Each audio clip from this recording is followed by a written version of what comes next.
বন্ধুরা, আপনারা সবাই ভালো করে ভিডিওটি দেখবার আগে হাত মুখ ধুয়ে জুতো খুলে ভিডিওটিকে দেখবেন সবাই। হ্যাঁ, তবে কাউকে মারধর করার জন্য নয়, বরং কাউকে শ্রদ্ধার কারণে। হ্যাঁ, কারণ আজকের এই ভিডিওটিতে আমি আপনাদের কোনো খবর দেব না, বরং সরাসরি স্বর্গকে দর্শন করাবো। হ্যাঁ, আর আমার জন্য এই ভিডিওটি বিশেষ, কারণ আমিও আপনাদের সাথে স্বর্গ দর্শন করব। কারণ আমরা তো সবাই আসলে নরকে বাস করি না, তাই না? হ্যাঁ, আমেরিকার প্রেসিডেন্ট ডোনাল্ড ট্রাম্প এমনটাই বলেছিলেন ভারতকে নিয়ে। আর তিনি যখন বিশ্বের সবচেয়ে শক্তিশালী মানুষ, তখন নিশ্চয়ই সত্যি কথাই বলেছেন।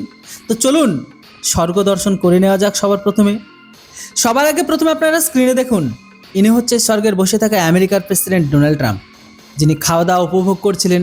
ঠিক তখনই তার সিক্রেট সার্ভিস এজেন্টরা আসেন এবং তাকে সেখান থেকে টেনে হিঁচড়ে নিয়ে যাওয়া হয়। কারণ যখন তাকে বের করে নিয়ে যাওয়া হচ্ছিল, তখন বেচারা উপুড় হয়ে পড়ে যান ভয়ে। এরপর সিক্রেট সার্ভিসের এজেন্টদের তাকে দ্রুত সেখান থেকে সরাতে হতো, তাই পড়ে থাকা অবস্থাতেই তাকে তুলে নিয়ে যেতে হয়। এখন আপনি ভাবছেন যে স্বর্গে কেন এই হুড়োহুড়ি মস্কে গেল? কোনো দানব টানব চলে এলো নাকি হঠাৎ করে স্বর্গে? তো বন্ধুরা, এর উত্তর হলো একদমই না।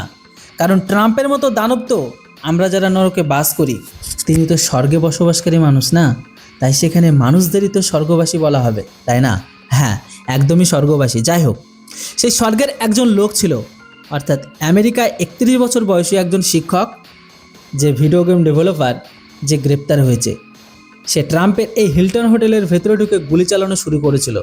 তবে ভালো খবর এটাই যে স্বর্গের পাহাড়দাররা বেশ সক্রিয় বা অ্যাক্টিভেট ছিল, তারা দ্রুত পরিস্থিতিকে নিয়ন্ত্রণে নিয়ে নেয়। যদিও এই ঘটনায় স্বর্গের একজন পাহাড়দার গুলিবিদ্ধ হয়েছে এবং বর্তমানে বিষয়টি তদন্ত করা হচ্ছে। তবে প্রাথমিকভাবে এটি জানা গেছিল যে এতে নরকের কোনো মানুষের সংশ্লিষ্টতা ছিল না, অর্থাৎ ভারত, ইরান, চীন, রাশিয়ার মতো কোনো নরকবাসী ট্রাম্পের ভাষায় এই ঘটনায় জড়িত ছিল না, স্বর্গের নিজেদের লোকেরাই ছিল। এখন আপনি বলবেন এমনটা কেন হলো? তো দেখুন, এগুলো স্বর্গের খুব সাধারণ বিষয়। সেখানকার বড় মানুষ, তাদের বড় কারবার, তাদের জন্য এটা স্বাভাবিক। আমরা কখনোই এই ধরনের জিনিসের সুখ অনুভব করতে পারবো না। আপনার দেশের রাজধানী, আপনার প্রধানমন্ত্রী, রাষ্ট্রপতি ঘরে কেউ ঢুকে যাবে আর সেখানে গুলি চালাবে, এই সুখ শুধু আপনাদেরই ভাগ্যে আছে। তবে একটা কথা আপনাকে মানতেই হবে যে ভগবান এখন নিশ্চয়ই পাপ পুণ্যের কোনো অনলাইন সিস্টেম চালু করেছেন।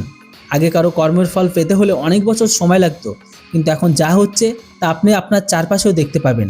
কেউ যদি আপনার সম্পর্কে খারাপ কিছু বলে থাকে, তবে কয়েকদিনের মধ্যে তার সাথে খেলা হয়ে যায়। ট্রাম্প 3 দিন আগে বলেছিলেন যে ভারত তো নরক এবং ভারতের মানুষ হেল হোল, এখানেই বসবাস করে এবং সেখান থেকে সে আমাদের দেশে বাচ্চা জন্ম দেয়। আজ ভগবান 3 দিন পরে দেখিয়ে দিলেন যে আসল নরকটা কোথায়।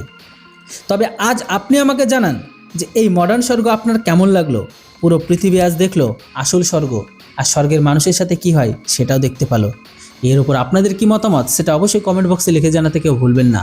Thanks for watching. জয় হিন্দ, বন্দে মাতরম।